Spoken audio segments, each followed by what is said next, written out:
ሰላም ጤና ይስጥልኝ። እንኳን ወደ አእምሮ ማንቂያ ፕሮግራማችን በሰላም መጡ። ዛሬ ስላላችሁበት ሁኔታ ሳይሆን በአእምሯችሁ ውስጥ ተደብቆ ስላለው ትልቅ አቅም እንነጋገራለን። ማንም ሲፈጠር ታላቅ አቅምን ይዞ እንደተፈጠረ አስበውት ያውቃሉ? ካላችሁበት የአስተሳሰብ እና የኑሮ ሁኔታ በስተጀርባ ያለውን ግዙፍ እውነት እናያለን። ስለዚህ ይህንን ቪዲዮ ከመጨረሻው እንዲከታተሉት ጋብዞት። በዛሬው ቪዲዮአችን ጥበብ ምንድን ናት? የተሰወረ አቅማችንስ ወይም ፖቴንሻል እንዴት ማውጣት እንችላለን? የሚሉትን መሰረታዊ ጭብጦች በጥልቀት እናያለን። ጥበብ ዋና ነገር ናት። ስለዚህ ጥበብን አግኝ ይላል በመጽሐፍ ቅዱስ ምሳሌ 4:7 ላይ የሚገርም እውነት እናገኛለን። ጥበብ ዋና ነገር ነው። ስለዚህ ጥበብን አግኝ ይላል ቦታው። እውቀትና ጥበብ የተለያዩ ናቸው። እውቀት መረጃ ነው። እውቀት ኃይል ሊሆን ይችላል። ነገር ግን ያለ ጥበብ የሚመራ እውቀት አደገኛ። እውቀት የኒውክሌር ቴክኖሎጂንም ሆነ ሌሎች ቴክኖሎጂ እንዴት መስራት እንደሚቻል ያስተምራል። ጥበብ ግን ያን ቴክኖሎጂ ዓለምን ለማጥፋት ሳይሆን የሰው ልጆችን በሚጎዳ ሳይሆን ለበጎ ነገር እንዴት መጠቀም እንዳለብን ያስተምራል። ጥበብ እውቀታችን አጥፊ እንዳይሆን፣ የሰው ልጆችን እንዳይጎዳ እና ራሳችንን ከመጎዳት የምትጠብቀን ከለላችን ናት። ጥበብ ሕይወታችንን በጥበብ ካልመራን ያለንን እውቀትና ችሎታ ሙሉ በሙሉ መጠቀም አንችልም። እንግዲህ ወደ ዋናው የቪዲዮ ይዘት ስንገባ አቅምን መረዳት አንደርስታንዲንግ ፖቴንሻል።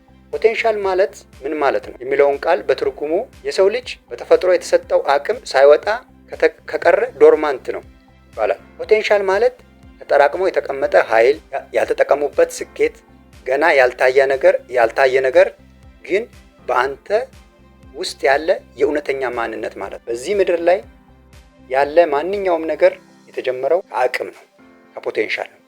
ፈጣሪ ሲፈጥረንም ማንኛውም ነገር ከሙሉ አቅሙና ዓላማው ጋር ነው። ነገር ግን አንድ ነገር እውነተኛ አቅሙ የሚታወቀው ለምን ዓላማ እንደተፈጠረ ሲያውቅ ብቻ ነው።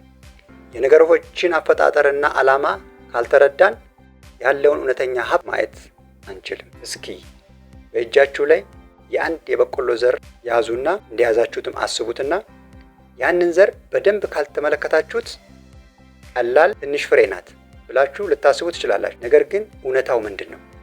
በዚህ ትንሽ ፍሬ ውስጥ ሙሉ ምርት መመረት፣ ከበቆሎ በላይ ብዙ ፍሬዎች፣ ከዚያም አልፎ ሙሉ የእህል የማምረቻ ማሳ ተደብቆ ይገኛል። ከየት? ከአንዷ ፍሬ ውስጥ፣ ከአንዷ ፍሬ በስተጀርባ። የዘሯ እውነተኛ አቅምና ፍጻሜ የሚታወቀው ከዘሯ አልፈን በውስጧ ያለውን ተክል ማየት ስንችል ብቻ ነው። ከፈጣሪ ጋር ያለን ግንኙነትና የራሳችን ሕይወትም እንደዚሁ ነው። እግዚአብሔር እያንዳንዱን ሰው ሲፈጥረው እጅግ ታላቅ፣ እጅግ ግዙፍ የሆነ አቅም በውስጡ አስቀምጦ ነው። ለዚህ በዘፍጥረት ላይ የሰው ልጆች ብዙ ተባዙ የሚል የተጻፈ ጽሑፍ አለ። ነገር ግን የእኛ ትልቁ ችግር ምንድን ነው? እኛ ሁልጊዜ የምናየው አሁን ያለንበትን ብቸኛ ሁኔታ፣ አሁን ያለንን አነስተኛ ሁኔታ በማየት በውስጣችን ያለውን ግዙፍ ሀብት እንረሳዋለን። በሌላው አቅምን የመቀስቀሻ መንገዶች አክቲቬቲንግ ዩር ፖቴንሻል። እንግዲህ ይህንን ያልተነካ አቅማችንን እንዴት ማውጣት እንችላለን? ዋናው ነጥብ ያልተነካ አቅማችንን እንዴት ማውጣት እንችላለን? 3 ዋና ነጥቦች። የተፈጠሩለትን ዓላማ ማወቅ አንደኛ፣ ሁለተኛ ከአሁኑ ሁኔታ በላይ መመልከት፣ ሶስተኛ ጥበብን መፈለግ። እነዚህን 3ቱን አንድ በአንድ ስናይ የተፈጠርክበትን ዓላማ ማወቅ ዕቃን የሰራውን ባለቤቱን ዓላማውን እንደሚያውቀው ሁሉ አንተም የተፈጠርክበትን ዓላማ ለማወቅ ወደ ፈጣሪ ቅረብ።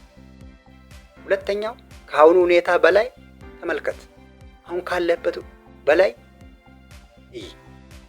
በእጅ ጥቂት ሀብት፣ ጥቂት ሀሳብ ብቻ ሊኖር ይችላል። ግን አሁን ያለህበትን ቦታ ያንተ መጨረሻ፣ ያንተ አጠቃላይ ሁኔታ አይደለም። በውስጥ ያለው ዘር፣ በውስጥ ያለው ታላቅ አቅም ግዙፍ እንደሆነ እመን። ጥበብን ፈልግ። እውቀት ብቻውን አይበቃም። አቅምህን በትክክለኛው መንገድ ለመጠቀም ከስኬት ወደ ስኬት ለመሻገር ጥበብን መመሪያህ አድርግ። ወዳጆቼ አሁን ባላችሁ ነገር አትወሰኑ። በእጃችሁ ያለው ዘር፣ በእጃችሁ ያለው ታላቅ ኃይል፣ በውስጡ ትልቅ አቅም አለ። ጥበብን ፈልጉ፣ አቅማችሁን ወቁ፣ የተፈጠራችሁበትንም ዓላማ ኑሩበት። እንግዲህ ከዛሬው ቪዲዮ ትምህርት ካገኛችሁበት፣ ትምህርቱን ከወደዳችሁበት ቪዲዮውን ላይክ ማድረጋችሁን አትርሱ። ለሌሎችም እንዲደርስ ሼር አድርጉት። እንዲሁም በየሳምንቱ የሚለቀቁ አእምሮ አነቃቂ ቪዲዮዎች እንዲደርሷችሁ ቻናላችንን ሰብስክራይብ አድርጉ። በውስጣችሁ ያለውን ታላቅ ኃይል፣ ታላቅ አቅም አውጥታችሁ የምትኖሩበት የስኬታማ ጊዜ ይሁንላችሁ። ስላዳመጣችሁኝ አመሰግናለሁ። ቸር ሰንብቱ።